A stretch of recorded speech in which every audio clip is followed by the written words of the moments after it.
mi-journal. Bénédicte Kanda. Bonjour à tous et merci de nous rejoindre sur Radio Lomé pour le journal de la mi-journée. Au sommaire, la diplomatie togolaise encore mise au devant de la scène dans la facilitation de dialogue lié au changement climatique. Le chef de l'État fort Ssazina Gnassingbé a présidé mercredi le 2e sommet africain pour renforcer les positions africaines dans les négociations. Accès aux soins pour tous, des infrastructures sanitaires sont en construction à l'intérieur du pays.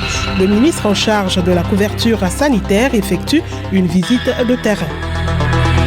Le diabète gagne du terrain, pourtant l'accès à l'insuline reste problématique.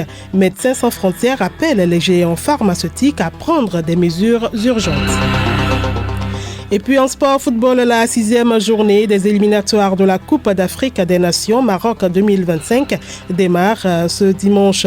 Pendant ce temps, la 5e journée de ces éliminatoires se poursuit.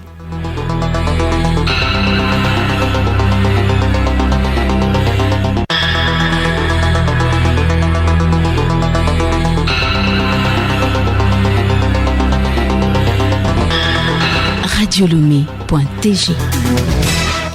Bienvenue à tous. Nous vous l'annoncions en titre, les discussions sur le climat se poursuivent à Bakou en Azerbaïdjan. Le chef de l'État fort Ssazina Gnassingbé a dirigé mercredi dernier le 2e sommet africain sur le climat en marge des travaux. Cette rencontre de haut niveau a pour but de répondre aux préoccupations communes et à mettre en avant les positions clés des pays africains pour renforcer les négociations de l'Afrique à cette conférence des parties. Alice Berthe Barandao. Je pense qu'il est plus important à jamais de démontrer un leadership africain sur la question climatique en affichant une position unifiée, a déclaré le président de la République fort Ssazina Gnassingbé devant ses pairs, rappelant que le développement durable et l'action climatique doivent avancer dans la paix. Pour une action climatique réussie en Afrique, le chef de l'État a pris soin de présenter la situation du changement climatique sur le continent africain avant de proposer des solutions endogènes basées sur les potentialités naturelles et sur des pistes pour des investissements contextualisés. Le président de la République a salué à cet effet la déclaration de Nairobi et les politiques nationales tout en soulignant la nécessité de créer des conditions qui permettent à l'Afrique de bénéficier d'un accès juste et direct au financement disponible. Pour aller plus loin dans cette même dynamique, le président togolais a invité ses pairs à investir davantage dans la politique de développement des énergies renouvelables car, dit-il, il n'y aura pas de transition énergétique mondiale sans l'Afrique et ses ressources. Une fois encore, le président fort a mis en valeur la diplomatie togolaise dans la facilitation des discussions liées au changement climatique. Enfin, le chef de l'État togolais s'est montré confiant quant à l'avenir du continent africain, saluant ainsi la résilience des pays africains et la politique d'innovation du continent. Alice Berthe Barandao, protection de l'environnement encore, mais cette fois au Togo, les acteurs chargés de la mise en œuvre du plan de conservation de la biodiversité revisent la stratégie et le plan d'action national pour la biodiversité en vue de son adoption. Ils sont depuis hier réunis à Lomé. Rebecca Kogomna, Charlotte Ahar. Cet atelier de validation de la stratégie et plan d'action national pour la biodiversité SPAN-B a pour but de permettre au Togo d'honorer ses engagements par rapport aux accords internationaux sur la préservation de la biodiversité. Jonas Komi Ante, chargé du projet de révision de la SPAN-B. La première action attendue des États aujourd'hui, c'est d'avoir leur plan stratégique révisé, donc aligné sur ce cadre mondial pour la biodiversité. Ce qui est demandé particulièrement à chaque pays, c'est vraiment de réussir à intégrer dans leur SPAN-B toutes les cibles définies par le cadre mondial, notamment les 23 cibles. Et ces 23 cibles sont organisées donc en 4 objectifs fondamentaux, notamment la préservation et la restauration, l'utilisation durable de la biodiversité et les questions donc de financement. bien d'écosystèmes et d'espèces d'animaux ont disparu et cette disparition constitue une menace réelle dans les pays, d'où la nécessité d'impliquer tous les secteurs et organisations à la base, d'après le chargé de révision du projet, Jonas Komi Ante. Pour ce qui concerne l'ASPAMB du Togo, un accent particulier est mis sur les communautés locales, sur la contribution des acteurs privés. Parce qu'aujourd'hui, il est clair que l'État en lui seul ne peut pas réussir donc à conserver la biodiversité comme cela se doit. Parce que quelque part, les groupes de femmes, les jeunes, les communautés locales, les collectivités locales, tous ces acteurs contribuent énormément à la conservation. Et on a besoin maintenant davantage donc de leur engagement. Le deuxième aspect des choses, c'est qu'il faudrait que chaque secteur puisse intégrer la question de la biodiversité dans leur stratégie. Grâce au projet SPAN-B qui s'étend de 2021 à 2030, le Togo entend restaurer et conserver la diversité biologique des écosystèmes terrestres et aquatiques. Autre sujet évoqué dans ce journal, la santé. Le ministre de l'Accès aux soins et de la couverture sanitaire, Jean-Marie Kofi Ewonoule-Tessi, est en tournée à l'intérieur du pays pour une mission de suivi des travaux de construction des infrastructures sanitaires. Le ministre était hier dans la région de la Kara. Le point avec Claude Kéléou de Radio Kara. Le ministre en charge de l'accès aux soins et de la couverture sanitaire, Jean-Marie Kofi Ewonoule-Tessi, s'est rendu sur 6 sites au total dans la région de la Kara. Il s'agit des sites de Confesse, Chikawa et Tchologu dans la Bina et de Samalaba, Welu et de Kawa dans la Koza. Sur ces sites, le ministre est allé constater de visu l'évolution des chantiers. Jean-Marie Kofi Ewonoule-Tessi. Le chef de l'État a pris l'engagement devant notre peuple de faire en sorte à améliorer l'accessibilité aux soins de santé. Il y a 70 nouvelles formations sanitaires qui sont lancées depuis quelques mois sur les régions Kara, Centrale et Plateau.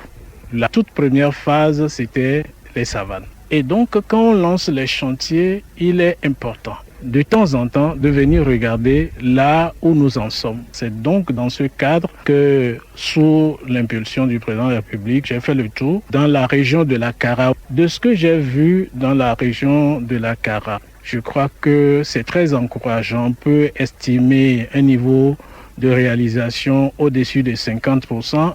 Dans tous les cas qu'on a interrogé les acteurs sur le terrain, en réalité, d'ici 2 mois, l'essentiel, 5 chantiers sont en mesure d'être livrés.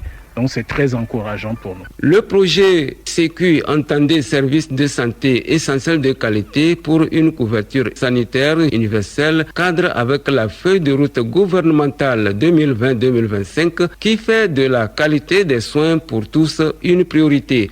Médecin lieutenant-colonel professeur Bagni Aklesso, coordonnateur du projet Sécu, donne plus de précisions. Le projet Sécu est un projet qui a été mis en œuvre par l'État togolais et qui est financé par la Banque mondiale. C'est un projet qui a pour objectif de renforcer le système sanitaire, de construire un système sanitaire robuste et d'accompagner la mise en œuvre de l'assurance maladie universelle qui, depuis bientôt 1 an, est une réalité dans notre pays. Après la région de la Kara, cette mission de suivi se poursuivra dans les régions centrales et plateaux. Merci à vous, Claude Kéléou de Radio Kara. Santé toujours, être soigné de cancer pourrait être possible bientôt au Togo. Le tout premier centre public de traitement de cancer poussera des terres du camp Premier Bir dans Agoué Niamassi. La chef du gouvernement, Madame Victoire Tomega Dobé, a posé la première pierre de construction ce matin. Léontine Atogima. Oui, Bénédicte Truyel en mai, la chef du gouvernement a puisé le mélange de sable et de ciment pour marquer l'emplacement du site de construction du centre public de traitement de cancer. Ce sera sur une superficie de 1600 mètres carrés. En son sein, la radiothérapie, l'imagerie et planification du traitement et le service de médecine nucléaire. Piloté par le ministère des Armées, le projet bénéficiera de l'appui technique et financier de l'Association médicale d'entraide internationale de l'Autriche. Ce projet constitue une lueur d'espoir que le cancer ne sera plus synonyme de fatalité, a indiqué le ministre de la Santé, Tindare. Le gouverneur du Grand Lomé a pour sa part relevé que le droit de santé à toute la population togolaise est cher au chef de l'État. Il se concrétise à travers plusieurs réalisations comme ce projet. Une bonne nouvelle, donc, parlons toujours de prise en charge du cancer. Le Centre international de cancérologie de Lomé organise aujourd'hui et demain samedi des activités de sensibilisation et de dépistage. À 15h, une visite guidée est prévue dans ce centre suivi de présentation de plusieurs modules sur le cancer du sein en pratique clinique. Kilim Payode. Oui, il s'agit des modules sur la conduite à tenir devant un module suspect du sein, la lecture d'un examen échomammographique du sein, la lecture d'un compte rendu anatomopathologique d'une biopsie et d'une pièce opératoire d'un cancer du sein, les options thérapeutiques en chirurgie du cancer du sein, les indications de la radiothérapie dans le cancer du sein et les traitements médicaux dans le cancer du sein. Demain samedi, entre 6h30 et 8h, il y aura une séance fitness. Et puis à partir de 8h30, sensibilisation par les sages-femmes et dépistage supervisé par les médecins. Merci à vous, Kilim Poyode. La suite de ce journal, la 4e Assemblée générale ordinaire de la fêtière des communes du Togo s'est tenue hier à Lomé. Une rencontre annuelle des maires des 117 communes du pays pour faire le bilan à travers l'étude et l'adoption des rapports. Biova Bongo, Pacom Johnson. La fêtière des communes du Togo veut chaque année contribuer au renforcement de la décentralisation et accompagner les communes dans l'animation de la vie locale. L'Assemblée générale ordinaire de ce jeudi va permettre de voir ce qui a marché et ce qui n'a pas marché afin de définir une décentralisation meilleure des communes. Yawa Kuigan, maire de la commune Ogo 1 et présidente de la fêtière des communes du Togo, dresse le bilan des 4 années d'existence de la fêtière. Au cours de ces 4 années, la fêtière des communes du Togo s'est attachée à mettre en œuvre son plan stratégique décliné en plusieurs axes prioritaires. Ces axes vont de la formation au plaidoyer, au renforcement de la promotion du genre, en passant par tout ce qui est renforcement de capacité des élus, des administrations municipales et également à mener des interventions que nous avons été confrontés à un certain moment à un certain nombre d'accidents, notamment d'incendies dans les marchés. Du travail a été fait ainsi que je l'ai mentionné, mais que ce travail ne nous dédouane pas de relever qu'il y a encore beaucoup de chemin à parcourir et qu'au fil du temps, ce chemin doit continuer à être parcouru avec toujours le même engagement par les collectivités territoriales, par les acteurs locaux. Les travaux ont été ouverts par le colonel Awateo Dabalo,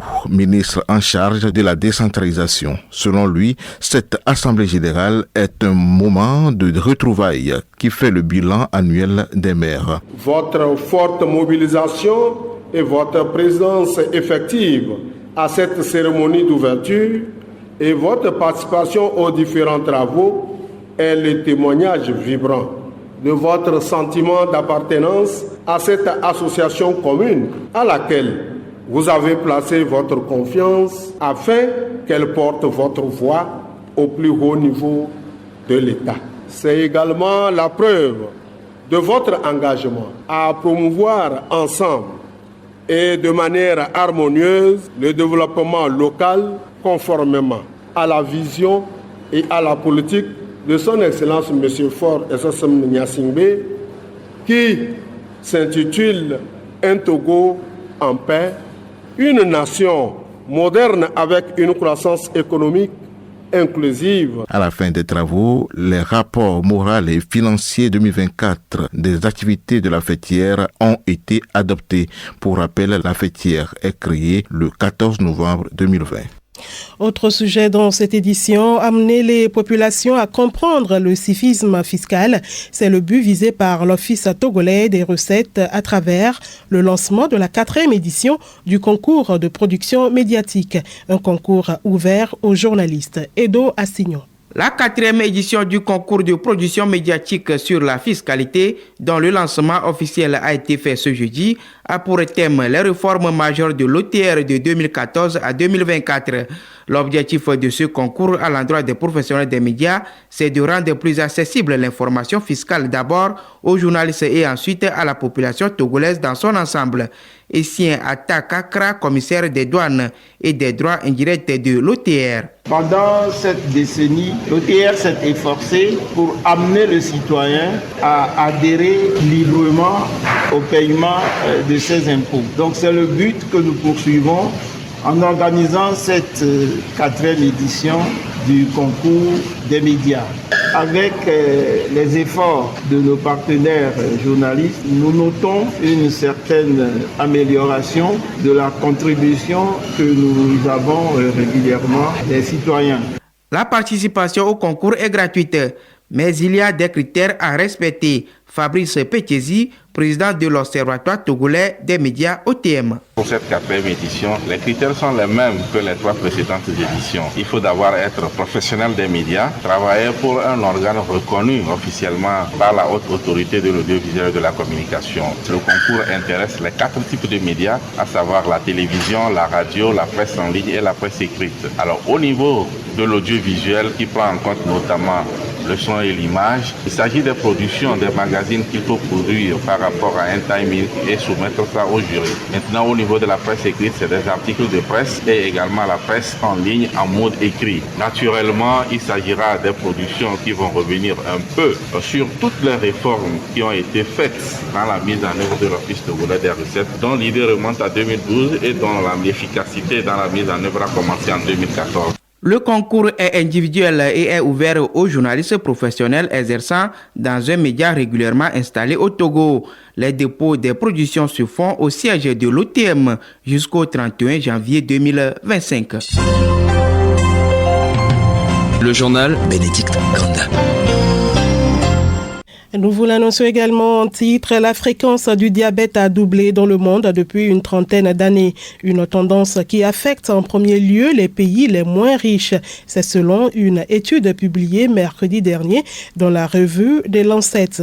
Et à l'occasion de la journée mondiale du diabète observée hier 14 novembre, c'est Médecins sans frontières qui appellent les géants pharmaceutiques à prendre des mesures urgentes pour rendre plus accessible l'insuline à travers le monde. La page culturelle de ce journal, c'est vendredi et comme tous les vendredis, c'est rendez-vous culture au menu du théâtre, de la danse, une rencontre littéraire, la Coupe du monde de slam au Togo et le concours Miss Artisanat Togo. Geneviève Pogno. Qui portera la couronne de Miss Artisanat Togo édition 2024? Nous le saurons le 23 novembre prochain au Grand Reste de Lomé à partir de 18h. Ce sera lors de la grande finale. Autre activité culturelle du slam. Le Togo accueille depuis le 12 novembre et ce jusqu'au 18 la Coupe du monde de slam. 26 pays participent à ce grand rendez-vous. Pendant toute une semaine, les participants vont partager leur art avec la communauté locale ainsi qu'avec le monde. La culture du slam est moteur d'émancipation et d'égalité. Des masterclass, des ateliers dans les écoles et universités meublent cet événement à l'Institut français du Togo. Du slam à la littérature, rencontre littéraire à la médiathèque de l'Institut français du Togo. Vous serez en compagnie de l'auteur Tanguy Nam le 23 novembre autour de son roman La morsure d'un criminel. Autre art, la danse. Benka, c'est l'intitulé de la résidence de danse, toujours à l'Institut français du Togo. Benka est une création scénique réunissant les danseurs togolais sous la direction du chorégraphe burkinabé Sayouba Sig. Le titre Benka combine le bambara ben signifiant cohésion ou rencontre et le ka signifie le fil. Cette œuvre explore les liens qui se tissent entre les individus et le monde. La restitution de cette résidence se fera le 30 novembre prochain à l'Institut français du Togo. Et puis du théâtre pour refermer cette page, le projet La Fabrique de Fiction combine théâtre et patrimoine urbain.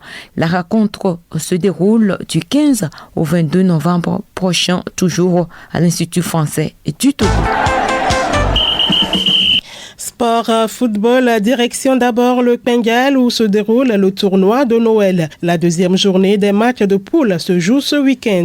Les différentes attractions avec Sylvain Bassabi Labodja, notre correspondant de l'agence togolaise de presse. Ce samedi, déjà à 7h30, sur le terrain de l'école primaire centrale de Borgo, Sansalgo de la localité joue groupe Bayandega. Sur le même terrain, à 14h, Hirondelle de Paporga croise les crampons avec Yangbangbango.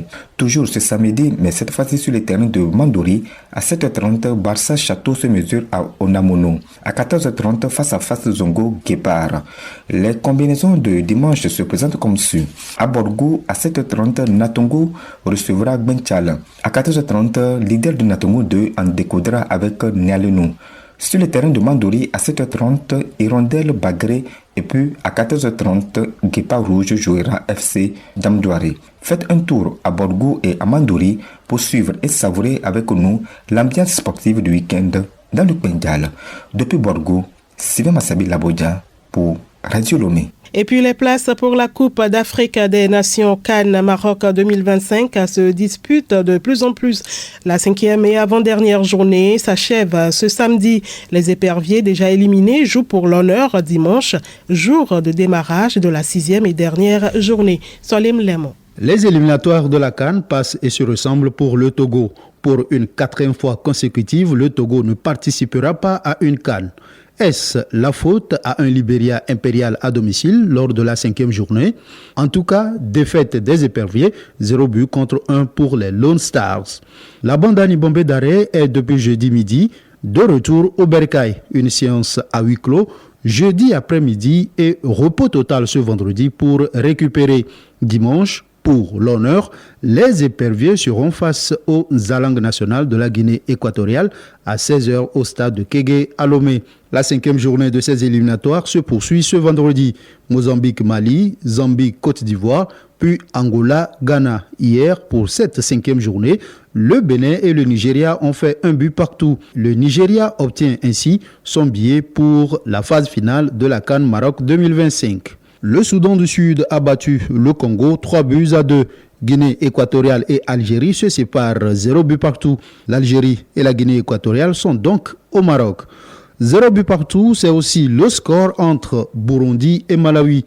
Le Lesotho épingle la République centrafricaine 1-0. C'est sur ce même score que le Sénégal domine le Burkina Faso et que la Libye prend l'avantage sur le Rwanda. Le Niger atomise le Soudan du Sud 4-0, puis la Tunisie bat Madagascar 3-2. Et puis l'information insolite du journal pour terminer, c'est une première mais qui fait peur. En France, un homme a été victime d'une escroquerie toute nouvelle après avoir reçu un appel téléphonique. Au bout du fil, il croyait que c'est sa mère qui l'appelait.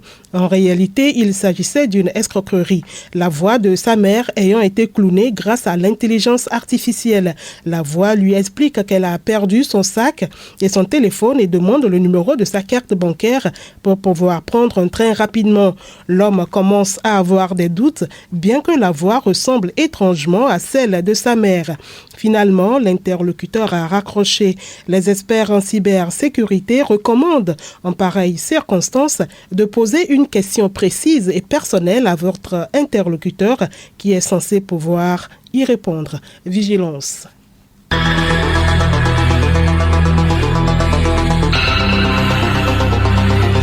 Madame, Monsieur, voilà, ce journal se referme ainsi. Toute l'équipe vous dit merci de l'aimable écoute. Et je vous rappelle l'essentiel en titre. Bientôt, le Togo aura son tout premier centre public de traitement de cancer. Le coup de pioche du début des travaux a été donné ce matin par Madame le Premier ministre Victoire Toméga Dogbe au camp Bir dans Agoué Yamassi à Lomé. Excellent après-midi sur nos antennes.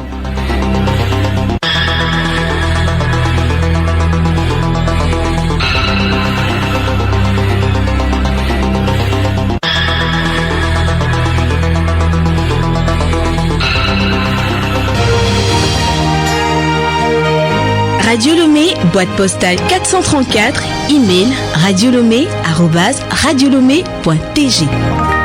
radiolomé.tg